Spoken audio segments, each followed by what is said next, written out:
The Assembly will hear an address by His Excellency Narendra Modi, Prime Minister of the Republic of India.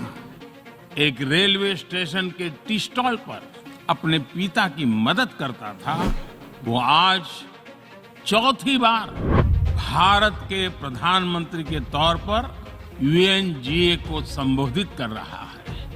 India ने UN में अपने veto का इस्तेमाल कर एक नई कहानी लिखी है। इस फैसले ने न केवल इंटरनेशनल पॉलिटिक्स में हलचल मचाई है, बल्कि चीन और पाकिस्तान की रिएक्शंस भी बहुत इंटरेस्टिंग हैं। इस वीडियो में हम आपको बताएंगे कि इंडिया का यह स्टेप क्यों हिस्टोरिक है, चीन और पाकिस्तान ने किस तरह हंगामा किया और रूस ने इंडिया का किस तरह सपोर्ट किया। इस इंटरेस्टिंग सफर में शामिल हों और जानें कि कैसे एक वीटो ने कैसे सब कुछ बदल कर रख दिया। वीडियो के लास्ट तक हमारे साथ रहिए, आपको हर पल में कुछ नया जानने को मिलेगा। दोस्तों, पीएम मोदी और एस जयशंकर के यूनाइटेड नेशंस में पहुंचने से ठीक पहले वहां भारी उलटफेर देखने को मिल रहा है। यूनाइटेड नेशंस ने इंडिया को लेकर एक धमाकेदार ऐलान किया है, जिसने चीन और इटली जैसे देशों को झटका दिया है। आप सभी जानते हैं कि चीन, इटली, पाकिस्तान और कनाडा जैसे कुछ कंट्रीज ने इंडिया को वीटो पावर देने से साफ मना किया है, लेकिन अब यूएन जनरल असेंबली के चेयरमैन ने इन कंट्रीज को मुंहतोड़ जवाब दिया है। इसके बाद इंडिया को लेकर एक और बवाल मच गया, जब खुद यूएन के जनरल सेक्रेटरी ने इंडिया का नाम लेकर पूरी दुनिया को हिला दिया।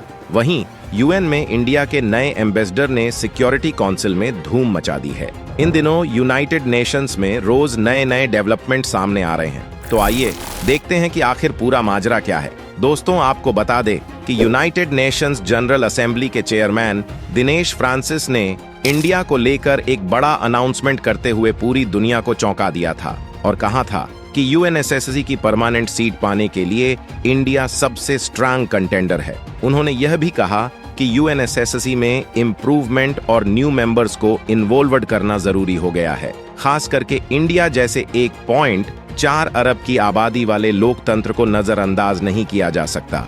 उनके कहने का मतलब यही था कि अगर इंडिया को नजरअंदाज किया गया तो फिर इंडिया यूनाइटेड नेशन जैसा एक दूसरी ऑर्गेनाइजेशन बना लेगा। इसके बाद यूनाइटेड नेशन का अस्तित्व हमेशा हमेशा के लिए लीग ऑफ नेशन की तरह मिट जाएगा। दोस्तों, जो लोग नीचे कमेंट में कहते हैं कि इंडिया को जो पावर नहीं मिल पाएगा, उन्हें भी चेयरमैन की बात ध्यान से सुन लेनी चाहिए। उन्होंने इंडिया का नाम लेकर और भी कई तारीफ की थी और कहा था कि इंडिया को तुरंत परमानेंट सीट देना जरूरी हो गया है, जिसमें उन्होंने बताया था कि इंडिया हमेशा बहुपक्षपात यानी मल्टीलैटरलिज्म का मजबूत सपोर्टर रहा है और यह यूनाइटेड नेशंस के लिए काफी जरूरी है। उन्होंने अपने कार्यकाल के खत्म होने से पहले कहा कि इंडिया ने डेवलपिंग कंट्रीज के साथ अपने एक्सपीरियंस और नॉलेज को शेयर करने में हमेशा आगे बढ़कर कंट्रीब्यूशन दिया। इसके लिए इंडिया गवर्नमेंट की सराहना होनी चाहिए। आगे उनका कहना है कि मौजूदा यूएनएसएससी आज भी जियोपॉलिटिकल सिचुएशन को सही तरीके से शो नहीं करता, इसीलिए इंडिया को उसका अधिकार तुरंत देना चाहिए। अपने कार्यकाल के खत्म होने से पहले यूनाइटेड नेशंस जनरल असेंबली के चेयरमैन ने इंडिया का लोहा मान लिया है और जाते जाते पूरी दुनिया से अपील की है कि अगर ग्रेट कंट्री इंडिया को सिक्योरिटी काउंसिल में परमानेंट सीट और वेटो पावर नहीं मिला तो कोई बड़ा अनर्थ हो जाएगा। उन्होंने पूरी दुनिया को एक बड़ा अलर्ट दिया है, जो इंडिया को अब तक हल्के में ले रहे थे। अब उन्हें इंडिया की असली पावर फील हो रही है। आगे बढ़ते हुए उन्होंने कहा कि कोई भी इस बात को अनदेखा नहीं कर सकता कि इंडिया ने हमेशा ग्लोबल मामलों में मजबूत योगदान दिया है और उसका फ्यूचर ब्राइट है। उन्होंने साफ कर दिया है कि इंडिया को वीटो पावर लेने से कोई नहीं रोक सकता। ये सबसे ज्यादा ध्यान देने वाली बात यह है कि इंडिया को लेकर इतना बड़ा अनाउंसमेंट यूनाइटेड नेशन का कोई छोटा मोटा प्रवक्ता या जनरल अफसर ने नहीं, बल्कि खुद यूनाइटेड नेशंस जनरल असेंबली के चेयरमैन ने किया है, जिनके पास पूरी दुनिया का तमाम डाटा अवेलेबल है। उन्होंने रिपोर्ट देखकर बताया कि इंडिया को कोई रोक नहीं सकता और ना ही कोई झुका सकता है। यूनाइटेड नेशन में इंडिया के बढ़ते प्रभाव को लेकर अब ऐसा लग रहा है कि या तो यूनाइटेड नेशन का अस्तित्व रहेगा या फिर इंडिया को वीटो पावर मिलेगा, और जब तक इंडिया को वीटो पावर नहीं मिलता तब तक हम इस चैनल पर संघर्ष जारी रखेंगे। बस आप सभी का साथ मिलने रहना चाहिए।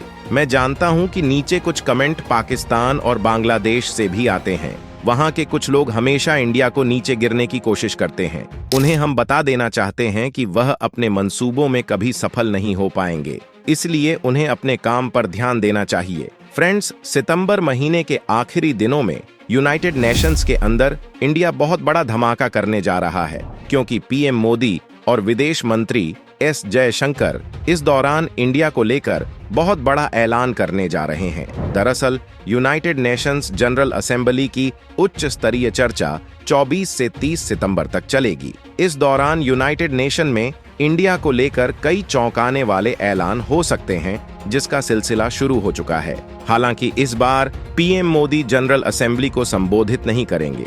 इंडिया की ओर से इस बार विदेश मंत्री एस जयशंकर जनरल असेंबली को संबोधित करेंगे, लेकिन माना जा रहा है इस बार वीटो पावर पाने के लिए विदेश मंत्री एस जयशंकर पूरे यूनाइटेड नेशन को हिलाकर रख देंगे और इसके लिए छोटी मोटी आंधी उठना शुरू हो चुकी है। और सबसे बड़ी बात यह है कि राष्ट्रपति जो इस कार्यकाल का जनरल असेंबली में यह अंतिम संबोधन होगा, क्योंकि अमेरिका में इसी वर्ष नवंबर में राष्ट्रपति चुनाव होने वाले हैं। अपने अंतिम संबोधन में इंडिया को लेकर यूएन में कुछ बड़ा फैसला कर सकते हैं। हालांकि अमेरिका पहले ही इंडिया को यूएनएसएससी में परमानेंट सीट देने की वकालत कर चुका है, लेकिन इस बार के संबोधन में जो बाइडेन इससे जुड़े कुछ दस्तावेज और ग्रीन सिग्नल देने का संकेत दे सकते हैं, ताकि वह अमेरिका में रहने वाले इंडियंस का वोट अपनी डेमोक्रेटिक पार्टी को दिला सके। फ्रेंड्स, आपको बता दें कि यूनाइटेड नेशंस के general secretary Antonio Guterres general assembly के सत्र में आम चर्चा शुरू होने से पहले अपनी रिपोर्ट प्रस्तुत करेंगे और इस रिपोर्ट में यूएन रिफॉर्म की बात जरूर होगी, क्योंकि वह इसके लिए कई महीनों से आवाज उठा रहे हैं। लेकिन हमारे लिए खुशखबरी की बात यह है कि उनकी इस रिपोर्ट में इंडिया को वीटो पावर देने की बात भी शामिल हो सकती है, क्योंकि उन्होंने कई मौकों पर इंडिया और अफ्रीका को जल्द से जल्द परमानेंट सीट देने की वकालत की है। इसे देखते हुए एक बच्चा भी कह सकता है कि यूनाइटेड नेशंस में इंडिया की पावर दिन प्रतिदिन बढ़ती जा रही है। अब आइए फ्रेंड्स, आपको एक और दिलचस्प धमाकेदार बयान सुना देते हैं। यह बयान भी यूनाइटेड नेशन का कोई आम प्रवक्ता या पदाधिकारी ने नहीं दिया, बल्कि खुद यूनाइटेड नेशंस जनरल सेक्रेटरी ने इंडिया को लेकर एक बड़ा ऐलान किया है। United Nations general secretary Antonio Guterres ने भी इंडिया की तारीफ करते हुए कहा कि इंडिया यूनाइटेड नेशंस में डेमोक्रेटिक सिस्टम का एक स्ट्रांग पिलर है और दोनों के बीच का सहयोग काफी शानदार है। जैसे ही पीएम मोदी ने यूनाइटेड नेशन में अपना स्पीच कैंसिल किया, उसके बाद पूरा का पूरा यूनाइटेड नेशन और उसके चेयरपर्सन्स ने इंडिया की तारीफों की लड़ी लगा दी है। और यह दर्शाता है कि इंडिया कितना पावरफुल हो चुका है।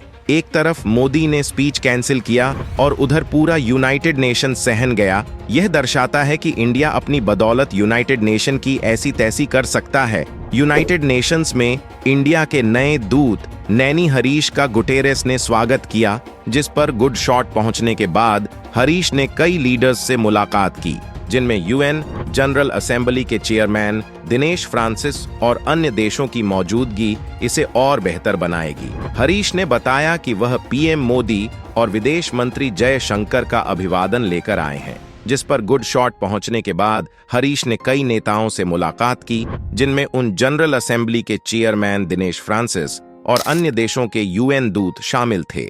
हरीश ने यूनाइटेड नेशंस सुरक्षा परिषद में पहले ही दिन जोरदार शुरुआत की। उन्होंने राजनीतिक मतभेदों की आलोचना करते हुए कहा कि यह शांति स्थापना अभियानों पर नेगेटिव इम्पैक्ट डाल रहा है। इंडिया ने यूएनएसएससी में परमानेंट मेंबरशिप के लिए अधिक रिप्रेजेंटेशन की मांग की है। कमेंट में अपनी राय जरूर दें। Thanks for watching.